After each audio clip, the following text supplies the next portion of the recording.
Rancangan Undang-Undang Daerah Khusus Jakarta atau RUU DKJ menuai polemik nih guys. Dalam RUU itu disebutkan bahwa Gubernur Jakarta bakal ditunjuk langsung oleh Presiden. Walah, emang boleh? Jadi, RUU DKJ ini amanat dari UU nomor 21 tahun 2023 tentang Ibu Kota Negara atau IKN. Nah, RUU ini terdiri dari 12 bab dan 72 pasal.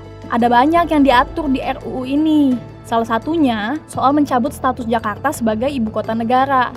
Jadi, Jakarta udah resmi ganti nama dari DKI Jakarta jadi DKJ. Nah, yang jadi sorotan di pasal 10 ayat 2. Dalam pasal itu disebutkan bahwa Gubernur Jakarta akan ditunjuk langsung oleh Presiden.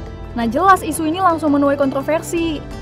Hasil jejak pendapat Litbang Kompas, 66,1% responden tidak setuju kalau Gubernur Jakarta ditunjuk sama Presiden, dan cuma 31,3% yang setuju.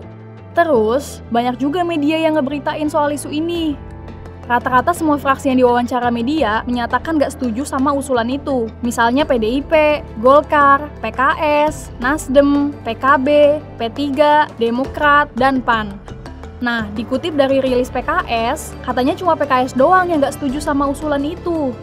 Jadi, pas rapat paripurna Desember 2023 lalu, sebelum DPR ketok palu lolosin RUU itu masuk ke prolegnas, perwakilan fraksi PKS Hermanto melayangkan protes. Menurut dia, harusnya tetap ada pemilihan umum dalam memilih gubernur dan wakil gubernur Jakarta. Karena katanya, Indonesia negara demokrasi. Nah, jadi masih misteri nih siapa yang awalnya ngusulin aturan itu.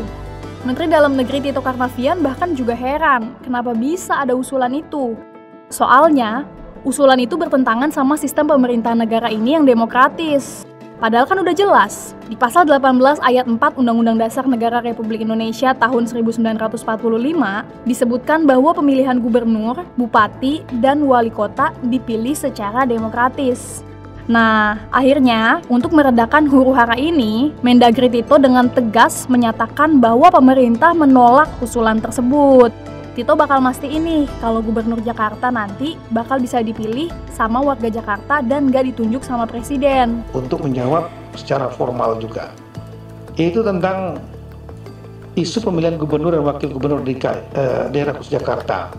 Sikap pemerintah tegas, tetap pada posisi dipilih atau tidak berubah sesuai dengan yang sudah dilaksanakan saat ini. Ya. Bukan ditunjuk. Sekali lagi, karena dari awal draft kami, draft pemerintah sikapnya dan draft juga isinya sama, dipilih bukan ditunjuk. Akhirnya ya, thank you Pak Tito. Kalau kayak gini kan sesuai nih sama sistem pemerintahan kita yang menganut demokrasi. Jadi udah jelas ya guys, walau Jakarta nggak lagi menyandang status DKI dan ganti jadi DKJ, gubernurnya bakal tetap dipilih melalui pemilihan umum. Jadi, hak demokrasi kita nggak dirampas sama negara.